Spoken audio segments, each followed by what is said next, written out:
from a few weeks ago. That's from Bour, Senegal. Actually, the country where I was brought up. I'm a very, very lucky person. I've been able to be brought up in Senegal, in Africa, and then in Finland. Two very, very different countries in a sense, in many ways, but also countries that have similarities as well, at least in terms of the sort of openness towards people. Even though Finnish people are shy and Senegalese people are not shy, I think I'm a mixture of the two. So today, what I want to talk to you about is entrepreneurship, and let's try to expand the scope of what entrepreneurship is and means, and talk about also the mindset behind being an entrepreneur and how that affects being a success in it. Mary did a good job in introducing me. I don't think I'm that special. I'm just one person who's very passionate about education and making it happen, and that's what my company Koulu aims to do. We come from one of the leading education countries in the world, Finland, and what we try to do is find the elements, the extracts of the Finnish system that we can share at an international level. A job that I feel I'm very privileged to get to do, and especially in terms of doing projects in the African continent is something that is very close to my heart because of my background. But that's enough about me.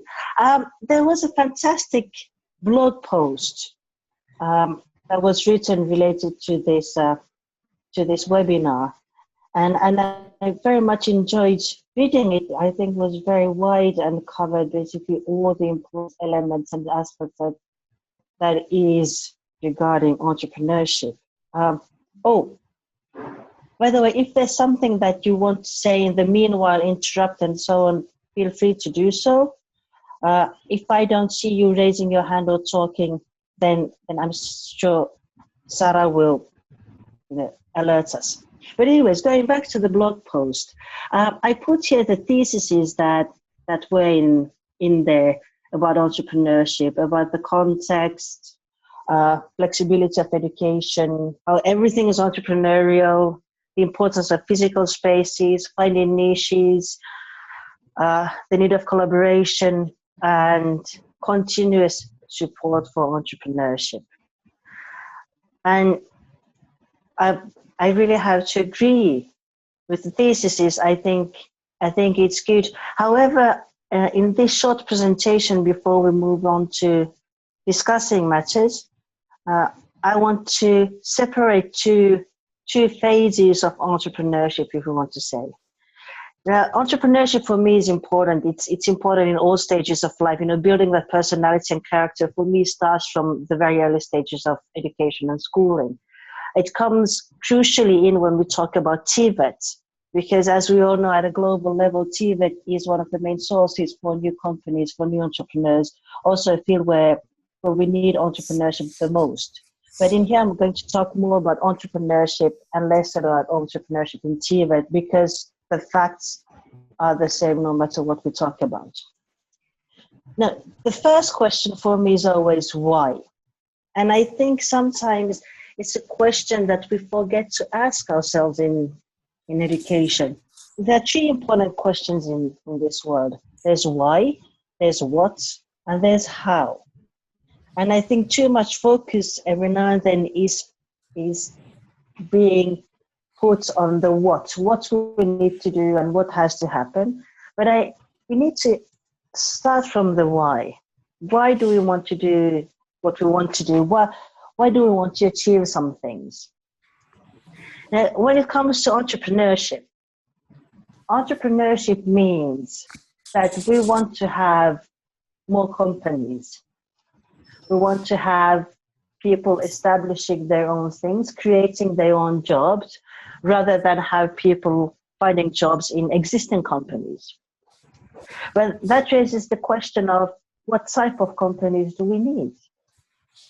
If there's now a demand of the market for a certain type of company, is there, however, a limit on how many of those the society can cater to? Also, what skills are required in the future? Are there some companies that don't exist today, but we should have in the future? Do we have a long-term perspective? And also, how many jobs? Whenever we think about education, and especially education that leads to employment or entrepreneurship, I think we need to look at how many jobs do we need in what fields in the society. And this big planning, for me, is crucial when we talk about entrepreneurship as well. And I'm going to share just one thing about Finland, but it goes to the why. This is the Mitena model, a model that has been developed in Finland. And it's how we anticipate the needs of education in the future. In Finland, the planning that we do, we try to look 25 years ahead. Actually, we're mainly guessing, but there are some elements that we can perceive that will happen in the longer term in the society. So we have industry forecasts. We look at different key industries that we have in the country and try to forecast what is going to happen within those industries. At the moment, one thing that will happen is regarding traditional factory work and so forth. We know that automation is coming. We know that robotics are coming. So we need to see how the occupations within that industry are going to change in the future. Because if we don't have jobs in factories, well, then we shouldn't train people for those jobs because they will become unemployed. In the Finnish system, we also look at natural wastage. Now, you know that our pyramids between Finland and emerging countries are completely opposite. We have the elderly. But then we also calculate the demand for new labor. Okay, if we look at some industry, if we look at factories, how many people do we estimate that we will need in those factories or industries in the future? Or police officers, or nurses, or doctors, or teachers? How many people are being born? How many people are going to be in retirement and so forth? And how many people do we need? That also relates to entrepreneurship. What type of companies do we need in the society in order to make sure that we have employment for everybody and that the country goes forward? And that relates then naturally to educational needs. And then ultimately at school level, the intake needs that get addressed. If we're going to need 5,000 police officers in the future, we shouldn't train 3,000 police officers or 1,000 police officers. We should train more or less 5,000 police officers. And this same ideology relates also to entrepreneurship. What type of companies do we want to have? In what industries and what size? As a big picture. Okay. Now the next question that I want to present is the what. What do we do in entrepreneurship training? For me, and this is something that relates now to the blog post, I see entrepreneurship as a pathway. When people are training, whether in TVET programs or anywhere, they need initial training on entrepreneurial skills and business skills to give them the foundations on top of which they can start imagining, creating, and building their companies. The second stage is that they need some support and mentoring. Now, this is something that can happen within schools, and this is something that is already existing within TVET institutions and schools. Working by cooperation, job attachments, and so forth are all part of this, so that the students can get an understanding and view of what the world of work is like, if they want to be there, if they want to start building their company, so that they can see entrepreneurs and how they behave, how they act, what they do. So we need to have that early stage support for them. Also, what I have seen in some countries is cooperatives that students can join and start practicing at a very small scale, being entrepreneurs, but still being part of the school and that training program. And I think that is very, very crucial if we want to have more entrepreneurs in the future. Now, the next level for me is secondary support, which means that when people start leaving school and they want to become entrepreneurs, we need to have incubation. We need to have more training, on skills or the technologies or whatever they want to do. And we need to have financing mechanisms that support people starting to grow their businesses. Because another thing that we need to look at is, do we want to have companies that employ 1 or 2 people? How much of those? Do we want to have companies, the growth companies, that incrementally start employing tens and hundreds and thousands of people? And what support mechanisms do we need to have in order to cater to all those different needs? And that's also something that I think we have to consider very carefully, because we will need to have some of the students who just get self-employed. They start doing something that they can provide some means to an end, to provide for themselves and their families. But we also need those companies who are really aggressive at growing. And we need to be able to cater both, because both are needed. There's not that one would be better than another. We need to have both happening. And those companies, growth companies, and those small companies, micro companies, they need different types of support. So how do we make that happen? And this is where we step outside of the school system and start looking at what other instances we have as part of the society, the municipalities or government that support entrepreneurship. And that leads us towards an entrepreneurial ecosystem. The final stage where we have the mechanism, services, support, financing, and so forth, that caters to different types of entrepreneurs and companies. And all along the way, we will need to have the industry involvement. We need to have a national entrepreneurship ecosystem and support mechanisms. Now, Adela, do you have a question or comments? Yes, I do. If so, please go ahead. Yes, Satu, these are very nice stages. I'm just curious though, if say for example you are constrained for resources, it could be finances or any other resources, and you really had to compress these stages. What stages do you think you can do without if you really had to compress it because you are constrained because of resources? Ooh, that's a very good question. I think I would not cut the initial stages. Those I would not cut, because that's where you plant the seeds. Because even if all the people who participate in some sort of entrepreneurial skills training and business skills training, even if not all of them will become entrepreneurs, then they will at least have the mindset, for life. And that's where they get the basic skills so that they have the courage to move forward. Actually, it will become more difficult for them if we don't have incubation or further training and financing mechanisms. But at least I think we'll have some push.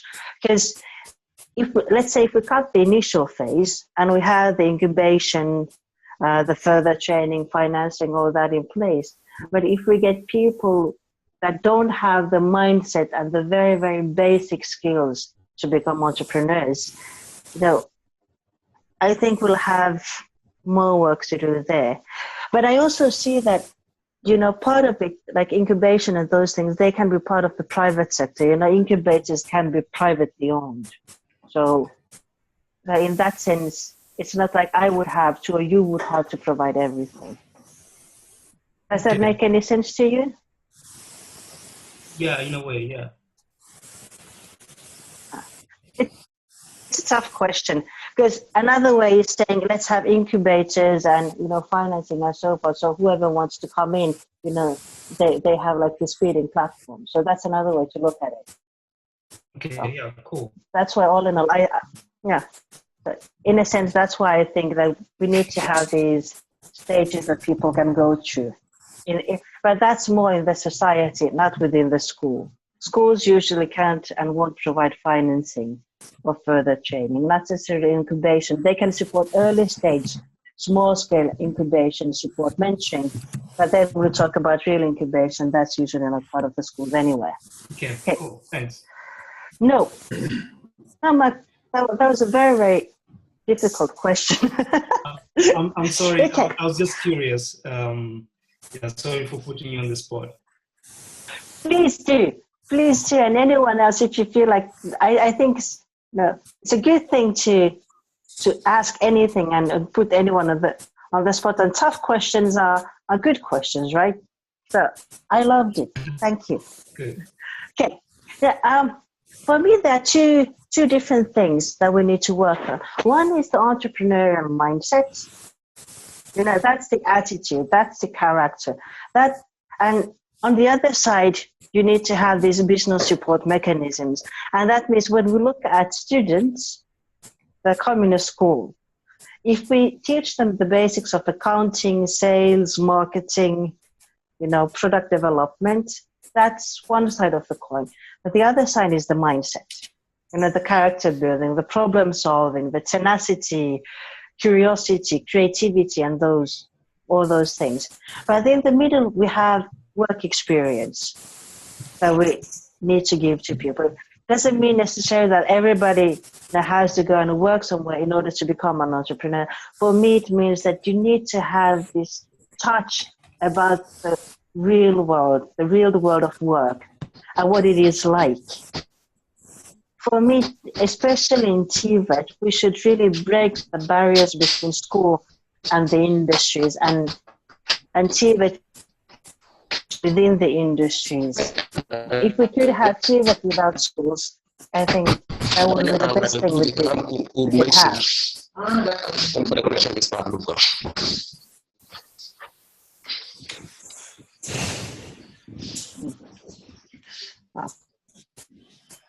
And the mindset thing, that was a nice comment, thank you.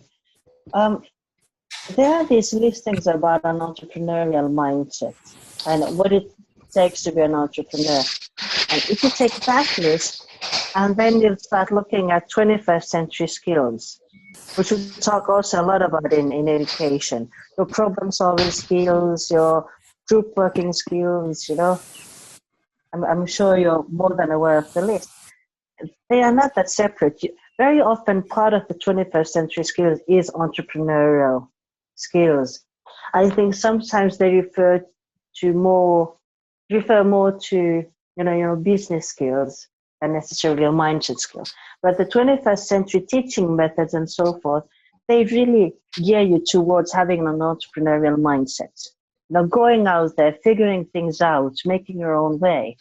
And for entrepreneurship, we also need you believing in yourself, you knowing who you are, what you want to be, what your strengths are. So the soft skill side, is hugely important.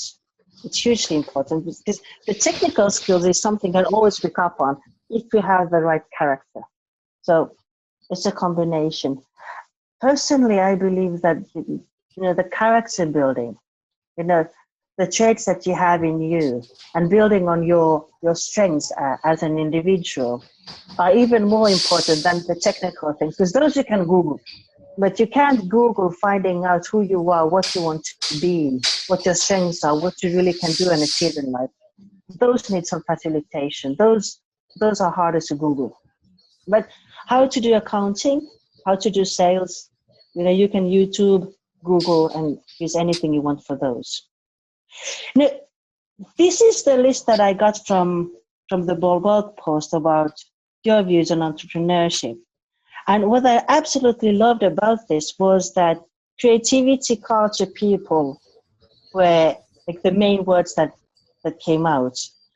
For me, you know, um, it's about, you know, the main elements, creativity and coming up with fits, culture, so you create companies that fit the context and the environment that you live in, and people, because it's all about cooperation. Now, there was a question about soft skills.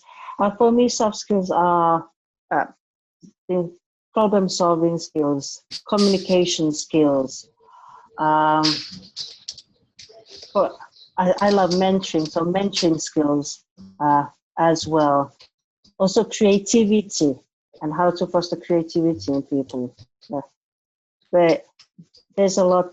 There's a lot there. But really, the skills that teach you how to view and approach life in a curious way, uh, believing in your own view, in your, how to say, in a sense, trusting yourself, that understanding that the way that I see the world is my way, but it's right for me, and I can build on that and create my life and my future based on my views. But I have to be ready to change my views if I'm proven wrong. So it's really about me as a person. And I think one strength of Finland in education is that the basis of the education system is building good, happy citizens, people who understand who they are and what they want to be and what they want to achieve in life, and give them skills to do that. No, so the character is one thing. Then we talk about skills development, basic skills and entrepreneurial mindset. But this list, how do you like my interpretation about creativity, culture, and people? How, because it seems to me that you really have believed in people that within their own context, in collaboration with others, create companies that fit the environment. How do you like my analysis? Is correct, wrong, right? A bit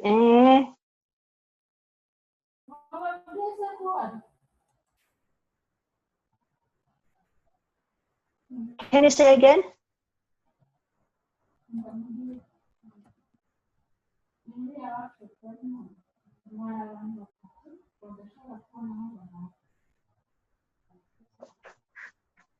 Now I have a hard time hearing. So let me ask you to put your comments in the chat. Now, Forbes has made this list about skills that an entrepreneur should have. And I absolutely love this list, because it really shows you what you need to know in terms of your role as an entrepreneur, what it means as a trait in you, what it means as a behavior, and then what it means in terms of your business outcome. Because ultimately, in entrepreneurship, you're talking about being able to run a successful business. And as you can see, the list combines many different things. There's your self-awareness, risk orientation, but then also creative thinking, advocacy, and then just clearly profit orientation. So a number of different types of things that you need as an entrepreneur, as a mindset. And as educators, we need to be able to cater that entire list. Profit orientation, that's easy to train. But how do we teach people towards creative thinking and advocacy? That's another thing.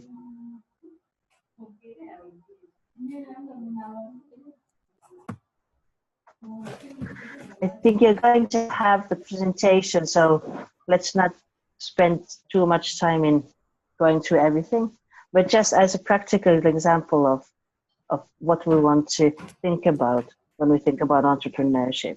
As you can see, even Forbes thinks that it's a lot about the personality. Now, my last question is always how. I have an opinion that sometimes we focus a lot on what we want to do and what we want to achieve. We talk about let's train for soft skills. We talk about entrepreneurship and so forth. We forget about the why. the larger scale planning, but the how is extremely important. In my book for entrepreneurship, you need a lot of actions at different levels. So you need entrepreneurship courses. Come in and hear and understand of what is about. Hear success stories, hear from successful entrepreneurs, large scale and big scale entrepreneurs. You need business skills training. And as I said, integration of 21st century skills in all levels of education, because I think you gotta catch them young. So start with their young. But also, coming back to the line, I think we need education and government, public sector, and private sector efforts to be in line for entrepreneurship.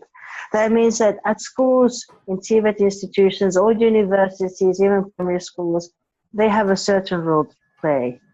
Now, then they are, the public sector that has a role to play in creating the environment where entrepreneurs can succeed. That's where we talk about bureaucracy do you need in order to establish a business. How hard is it to hire people or fire people, so forth. So that framework. And private sector, private incubators, supporting each other, business associations, and all of those have to be in line and serve towards the big goal, the same why. And I think one how is the long-term planning entrepreneurial needs, as I mentioned in the beginning. We need. In the city I live in we have Espoo, we have two main hubs for where we create new entrepreneurs within schools.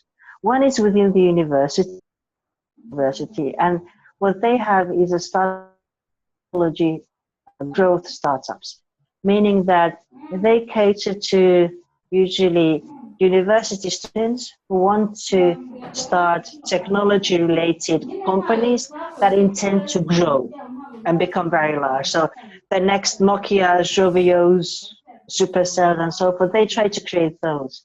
Then there's another incubator that is part of a TVET school.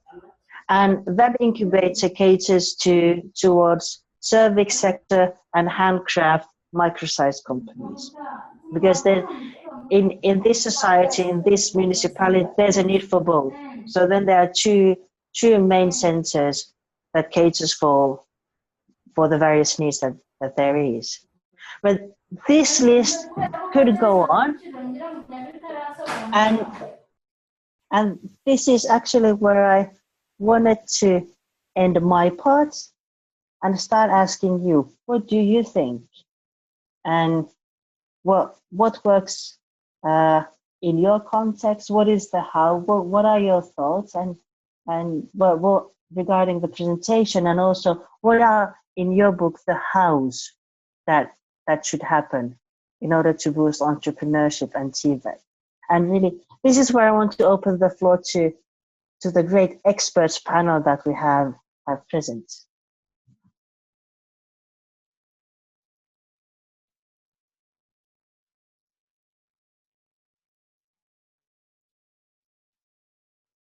Feedback? Comments? Hi, Satu. This is Hi. Duncan again. Hi. Yes.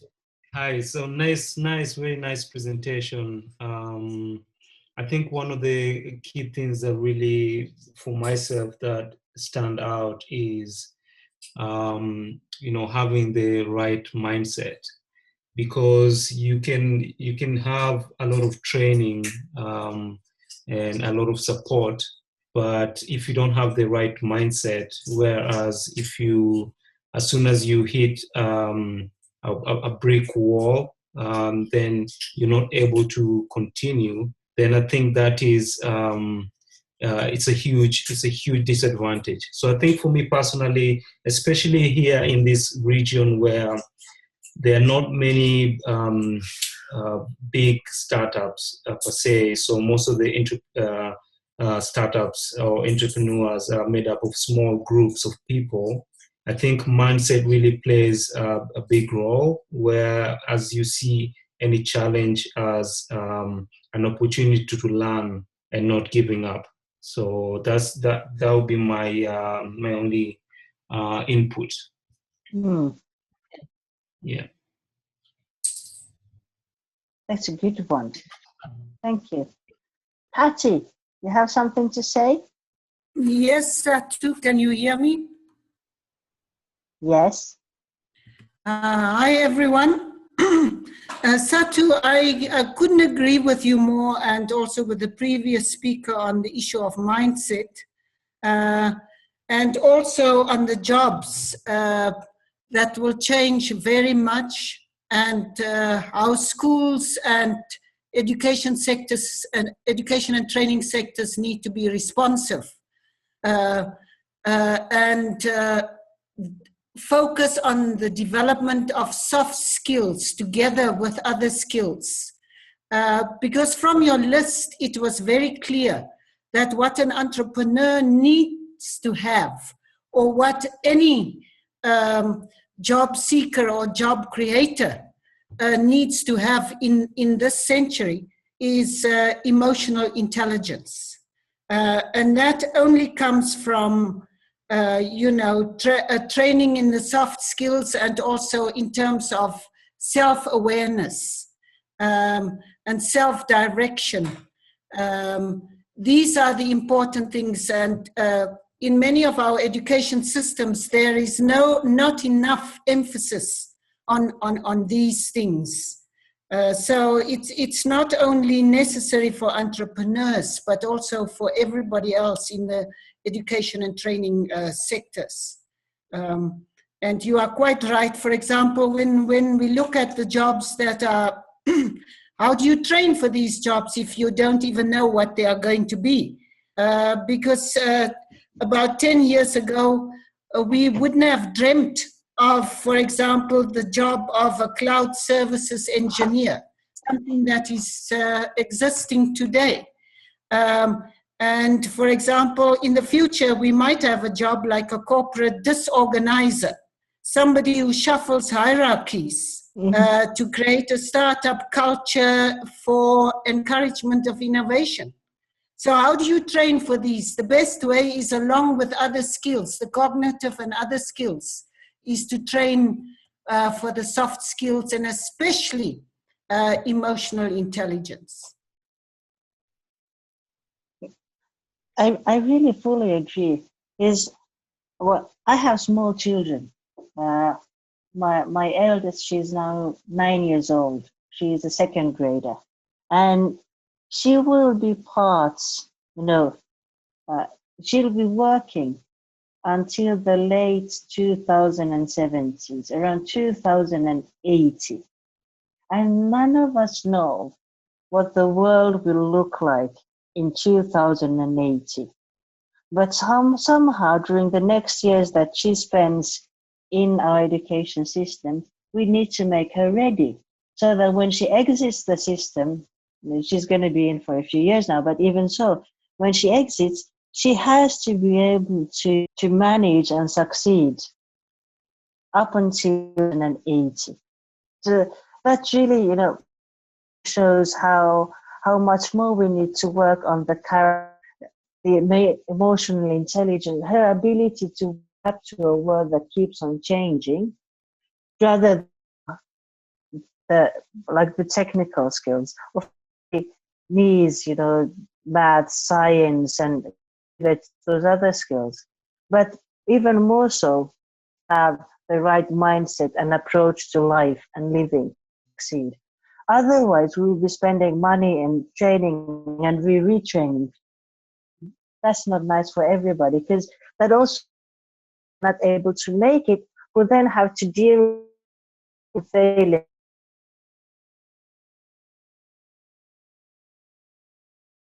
issues and so forth. So that's why the mindset, the character that's the most important thing in my books. And yeah. So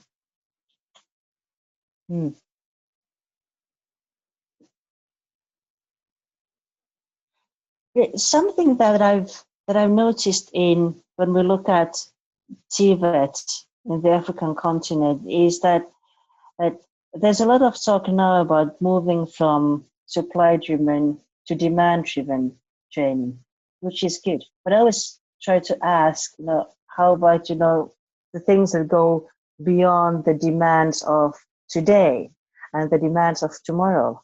So now I'd like to ask you, like, how do you see, how much like really future-oriented, longer-term planning is there? And if not enough, could there be more? Sachi, hello. Hi. Hello. Yeah.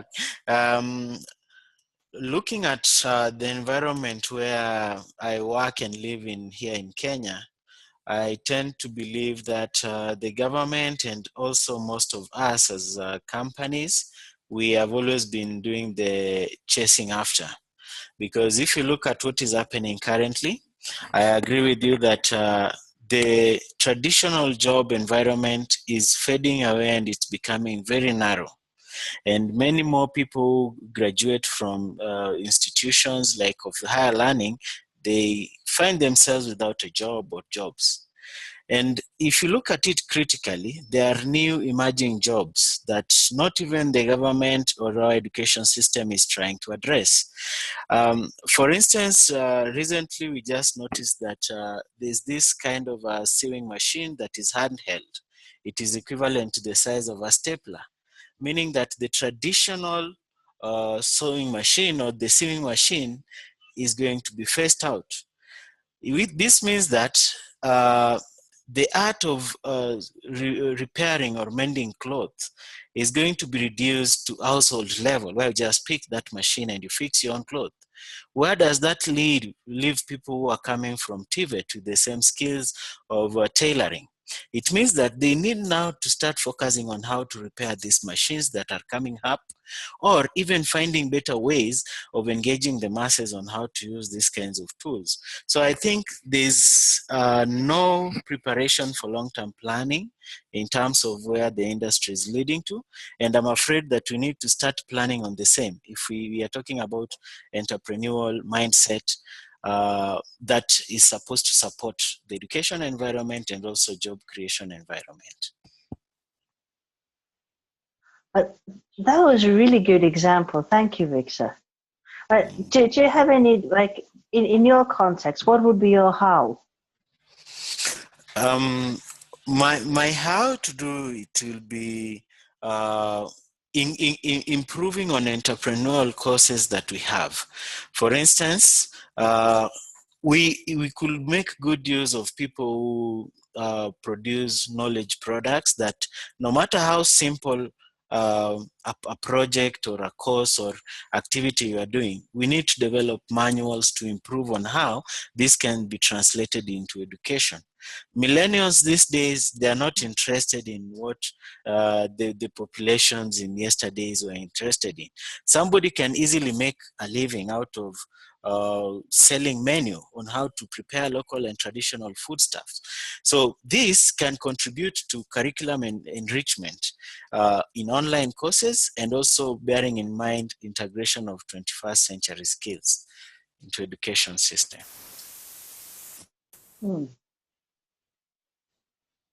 How much do you guys have, entrepreneurs, successful or even unsuccessful business owners coming to the schools and talking to students? First of all, what I can say is that even where we exist currently, successful businessmen are far less and in between. You don't really find many of them around in Africa. And this is because we've seen people like Chandaria and his likes who are doing big businesses, but they are not really close to the ordinary mwananchi or the ordinary citizen.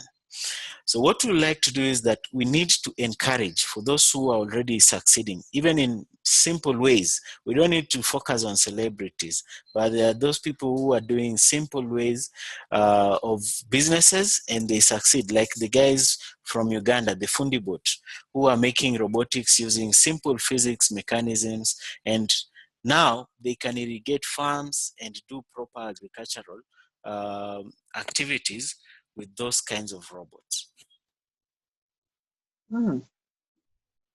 I think that's good. Also, one thing to remember is that entrepreneurship is something that in different levels and forms exists all around us.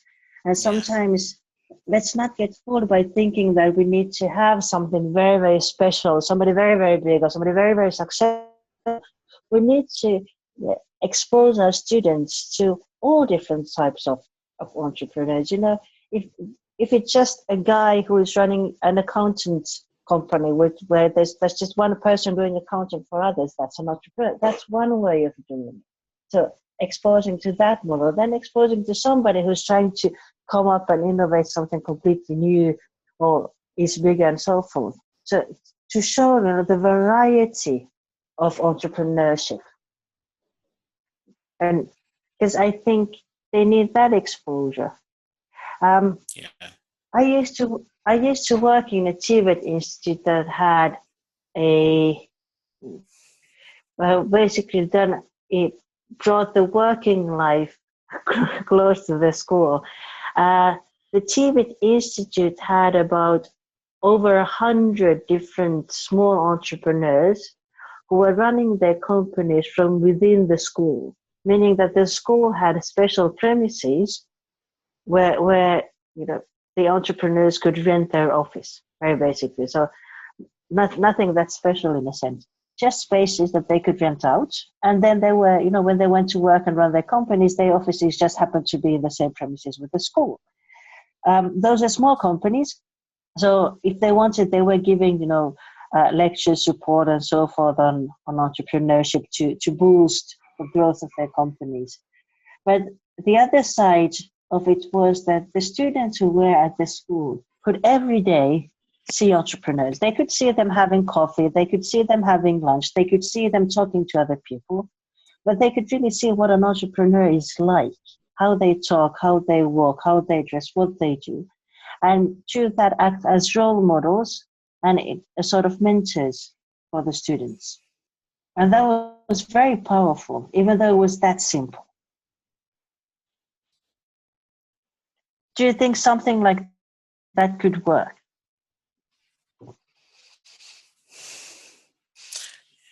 I think that is one element of implementation that has been ignored for a long time. And I think that can work very well only if the mainstream media starts focusing on those kinds of successes and sharing also with the general population that this is what you are looking for. Somebody who can just sell and make some extra income from the activity they are doing. Looking at what happens even currently, we are still focusing on those people who make extreme amount of money from their businesses. And sometimes somebody also suffers trying to reach to that level. While we have somebody who is making simple money, like the accountant guy that the speaker has just talked about, that is making success and they're able to meet their own needs, daily livelihoods, and to have some extra money in their pocket. It can work if we document it and share it. Well, now you touched an extremely important thing, which is, the general mindsets of people. Yeah.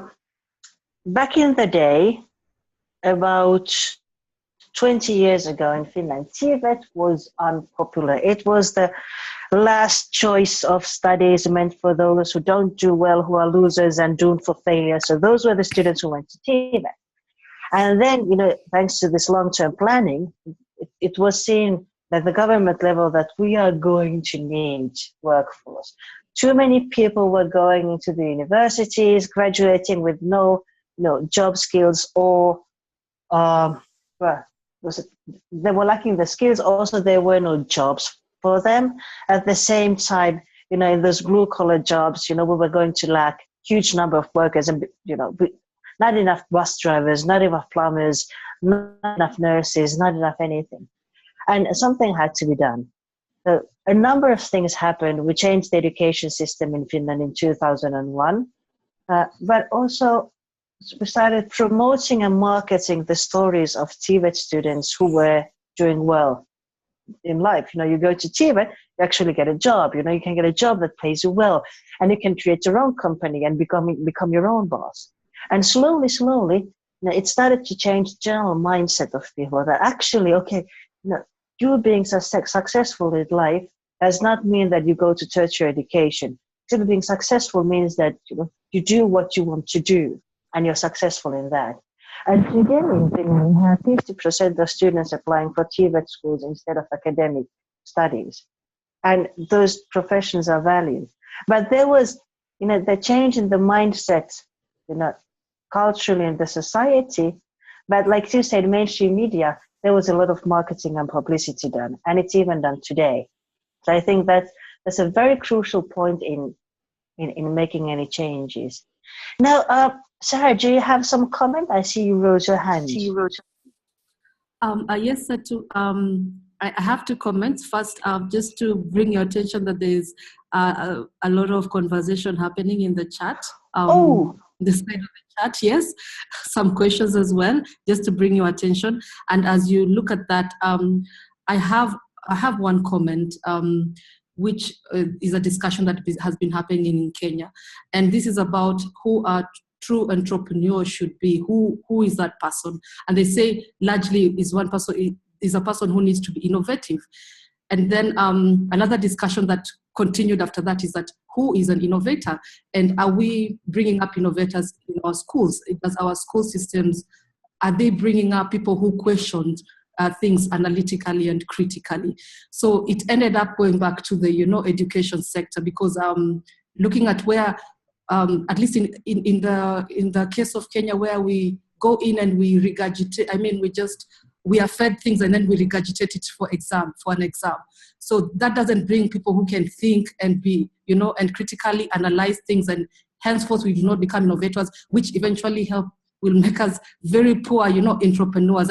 All of these things were linked. So these are some of the discussions that we've been having. I don't know what your take is on this, because I heard you just mention that you changed, the education system in 2001.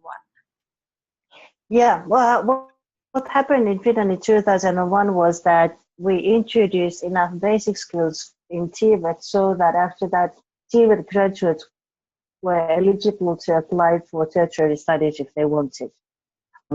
Because before that, TVET was a dead end, basically. You went to TVET and you were done.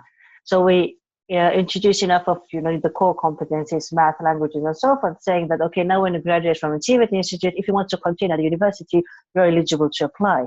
And that changed the scheme for the youth, because before, when you're 16, which is the age when in here people start applying for the next stage, they were thinking, okay, I'm not sure what I want to do. TVET is a risk. I don't go there for 3 years and I'm done. I have no way forward. So let me go to general upper secondary and academics.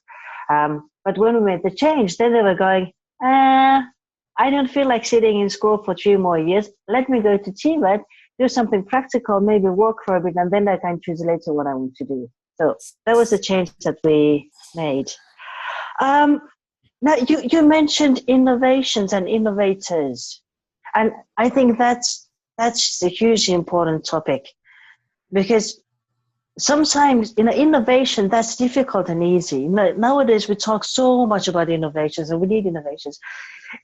I like the definition of an innovation being an idea that is put to practice, because that separates it from being an idea. We can have crazy ideas, but that's not an innovation.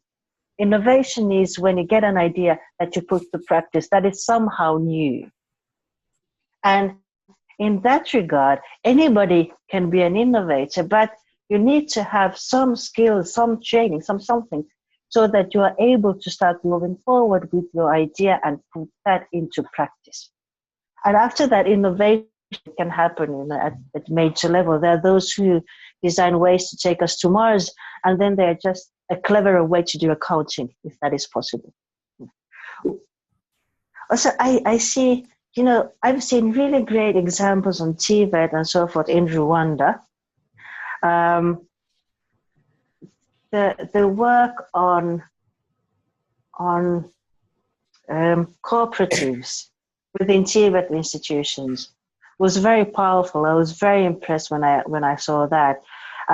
There was a great example I saw. It was close to Kigali, that hits all the main elements of Finnish vocational education and training, which links to local area developments, where you, first of all, you have to look at the skills requirements of your area and how you support, the financial growth of the area where your institution is. And there were the students who were making ketchup. And they went and they bought the tomatoes from the markets close by to the school. So the farmers who were growing tomatoes, they could sell their tomatoes. So they were making an income by selling those tomatoes.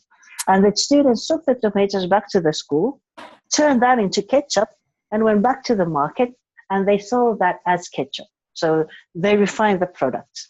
And then people could buy ketchup in the area.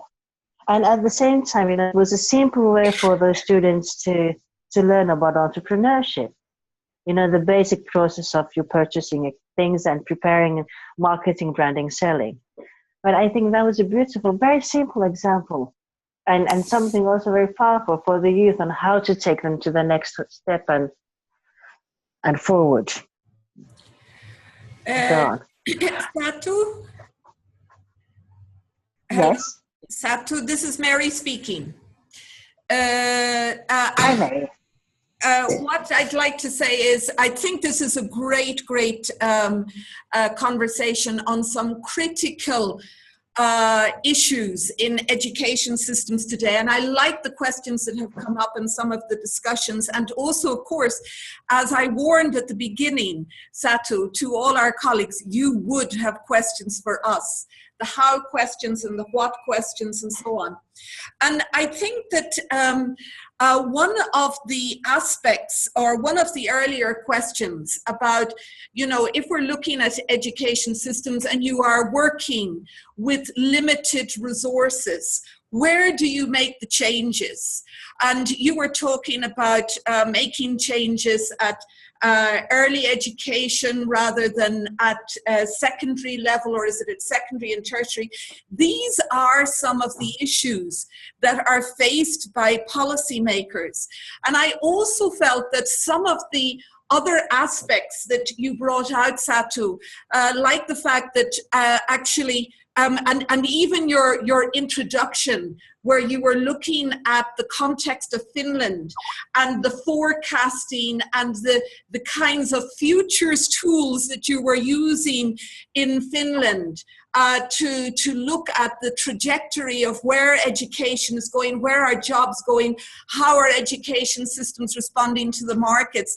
And I think a lot of our colleagues here who are graduates of the ALICIT, the African Leadership course, which looks at futures thinking.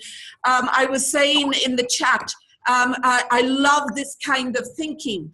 But some of that thinking is also showing trends, which we are very familiar with here, which is, and you brought out some of those trends, the market influence, the private sector influence.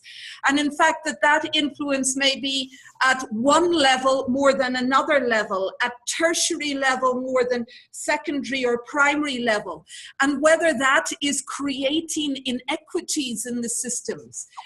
So this is the kind of complexities we go into.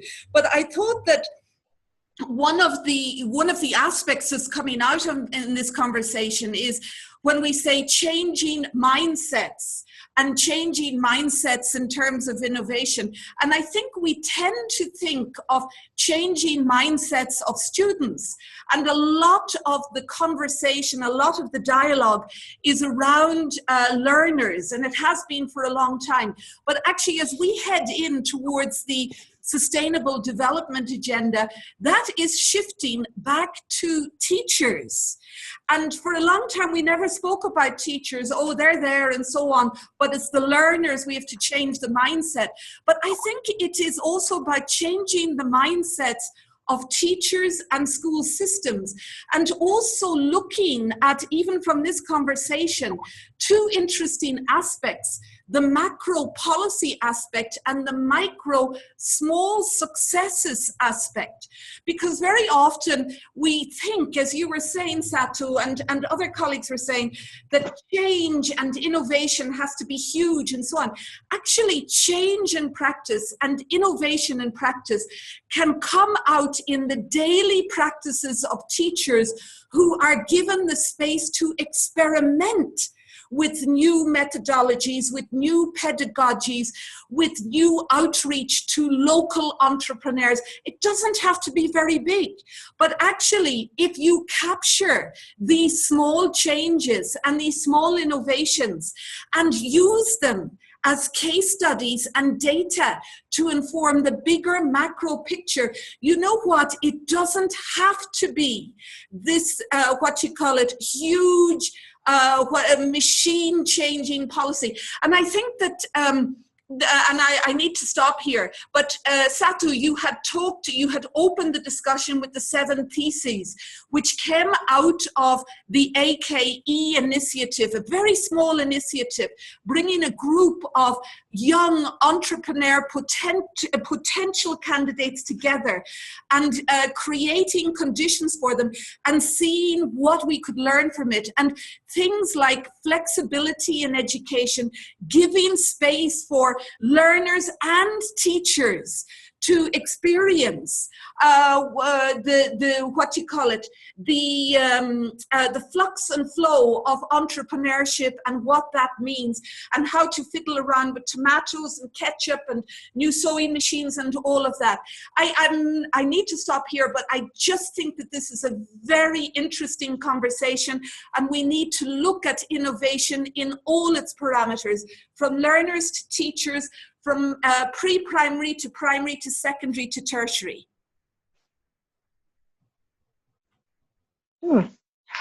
I couldn't agree more. For one small correction, when I talked about the levels, I didn't mean that let's skip secondary and talk entrepreneurship on primary. Mainly I was talking about, rather like focus on the very early stages of developing entrepreneurship, which usually happens more at the TVET level. But when you think about, the large scale changes, when you think about, making policies, well, if you draft a policy, what do you want to happen? You want something practical to change. You want that to trickle down into what a teacher does on a daily basis at the end of the day. So if making policies and those big changing, that's difficult and that's hard. But something that can already happen is like you said, the daily things that happen in a classroom, what the teacher does on a daily basis with students in a classroom. And within that framework, if the teacher is given enough knowledge, skills, but also the freedom to experiment and try, then he or she can really support the development of the 21st century skills or entrepreneurial mindset within those students. Because the things and actions that take place are very small, they are practical and something that can happen. I mentioned my daughter who's 9 years old. She has a small thing on entrepreneurship at school. And I think it's fantastic.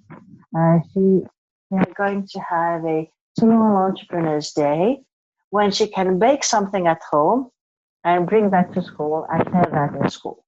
Now that is very, very simple. But what she tried to do was she tried to make me as a mother bake. But then she said, Mom, you bake, and then I take it to school and I sell. And I told her, if I bake, you pay me. And then we had the interesting discussion of why she would have to pay her mother for baking. But, that's a very small thing, Take some cupcakes to school and sell them. But that's the first thing. And I think sometimes there's too much discussion about a policy. A policy is empty if there's no practical implications. Also, in many occasions, I see that through policy and so forth, we try to control a very complex issue with one single document or take a lot of control. Whereas if we want things to progress and move, we need to have flexibility. It's like innovations never happen in a very controlled environment. Innovation it happens in a mess where people are exposed to different types of things and ideas and situation and contexts. So how can we create, a policy on this is how we do innovation? Because innovation is very complicated. We need to have freedom. We need to have, in a sense, the positive chaos and mess if we want to have something happen. And in terms of education and entrepreneurship, there are a bundle of things that we can start doing tomorrow in classrooms with students if we want to, with or without, very, very high-end things happening. And I think that's the most important thing that has to happen. And that just means that we need to understand what we need to do and how to do that.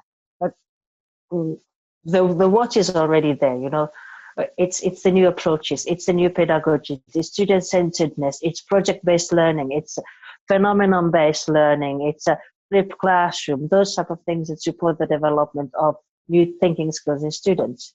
It's just a thing of starting and making it happen. My goal ultimately for TVET and entrepreneurship is let go of schools. It's really tapping into informal sector and those people and recognizing the skills and knowledge they have and showing them that, you already know A and B. If you learn C and D, then you have what it takes to do something special in your life. And showing people how much wisdom and knowledge they usually already possess. I think the main thing that we have to understand as educators is that we have to let go of the idea that we know everything. It's for us to provide. It's for us to facilitate and create the environment where people can succeed. And that's basically all we can do nowadays. Policies are important as well, referring to the latest comment. But it's just, let's not get caught up in, we need to have a policy first. Policies take a long time. So, because even though policies, they have to be at the practical level. Okay. Do we have other comments, questions, anything?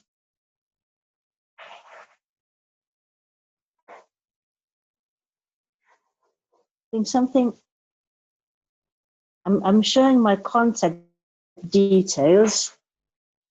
So even though if and when we finish today, you can always contact me via email. There's my phone number. You can find me on WhatsApp. I'm on all the social medias.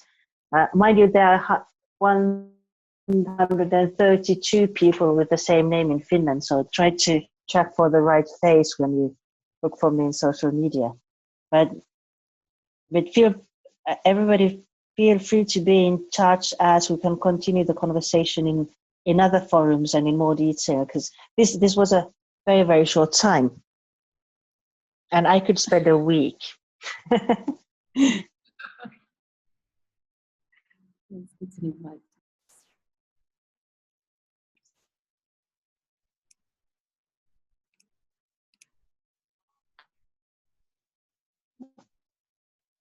What I'm going to do is I missed some of the comments on the chat.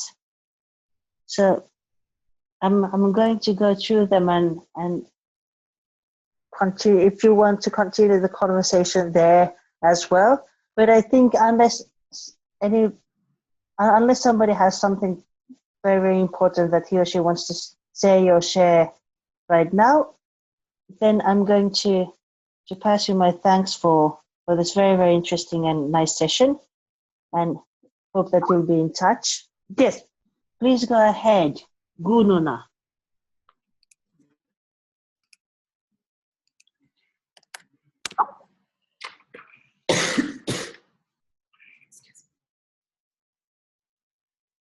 Gununa, if you want to say something, you have to unmute your microphone.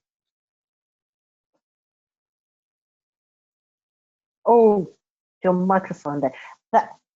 That's what's happened.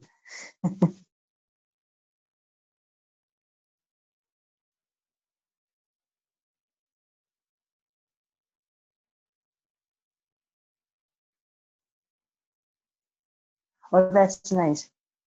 Computing and programming are hugely, understanding robotics. Those things. Those are one of the most important things we need to expose ourselves to right now. 3D printing is mainstream nowadays. The coding is we all should understand how coding works. Let me put it that way, and so forth. So yeah, and I'm a techie. I'm a techie. I love technology, and so forth. My big dream is to create this like a GPS tracking system for learning. I don't know how it's done, but imagine that we could just live our lives and like GPS keeps tracking on where we are. This system would track what we have learned, and we would just call these things saying, "Oh, this, I learned that," and we wouldn't have to bother ourselves with tests and accreditations. But yeah, Gabriel, please go ahead.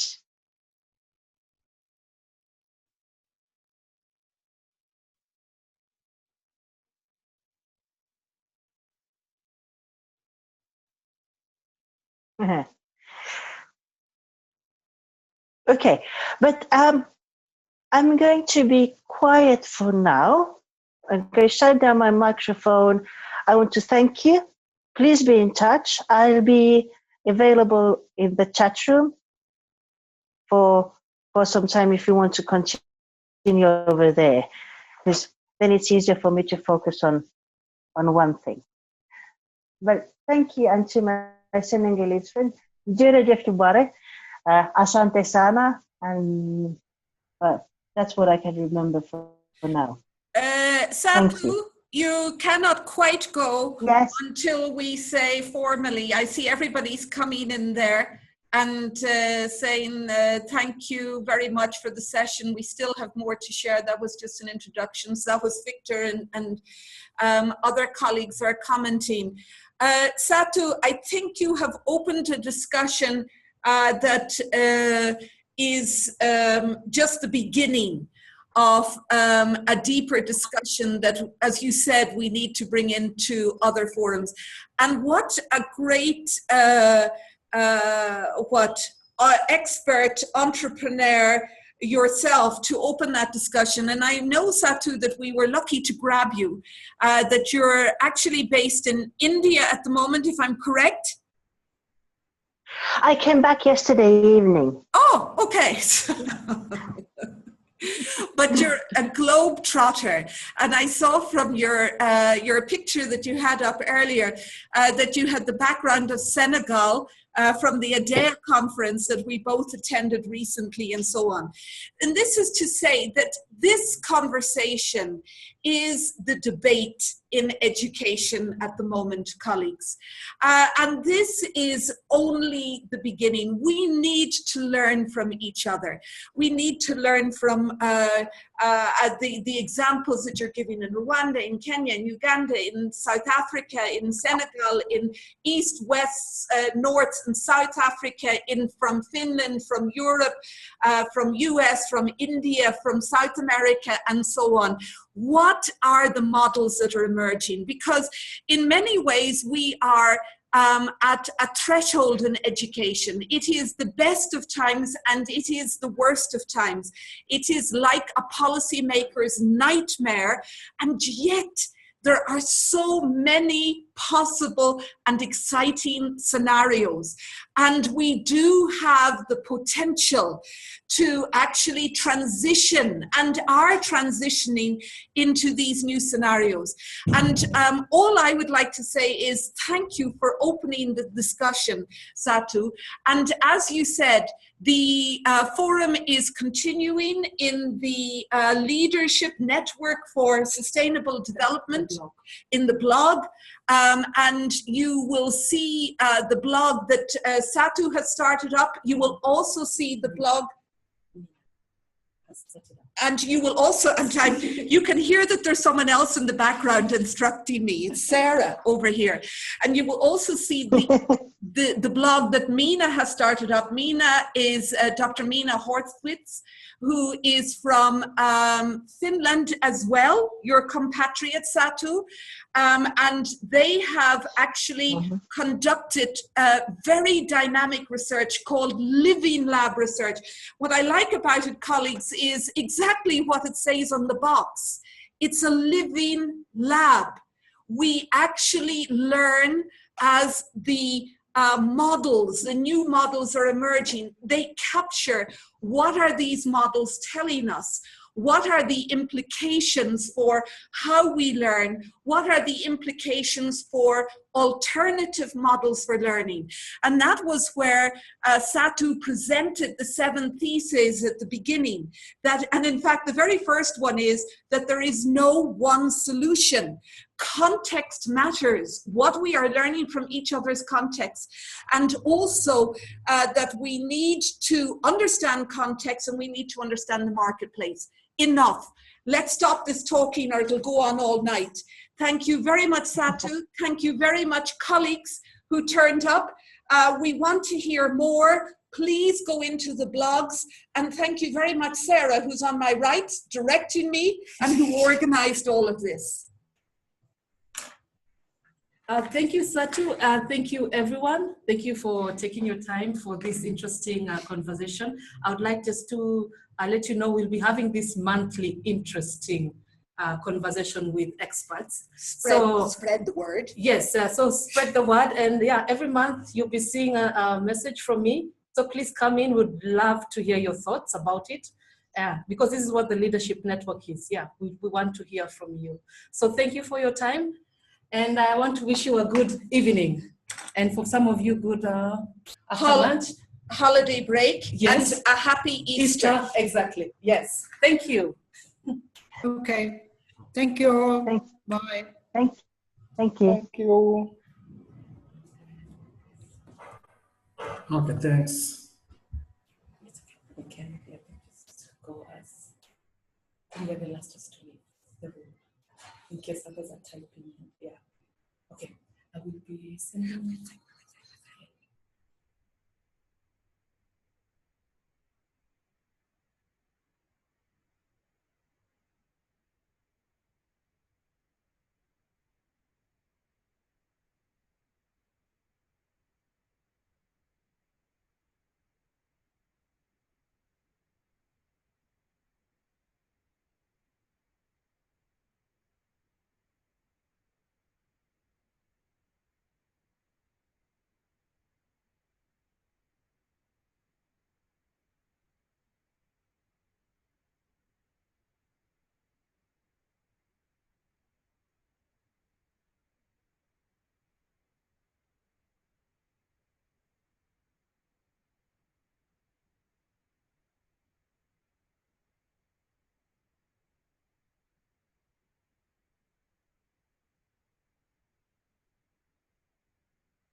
Now I can come back.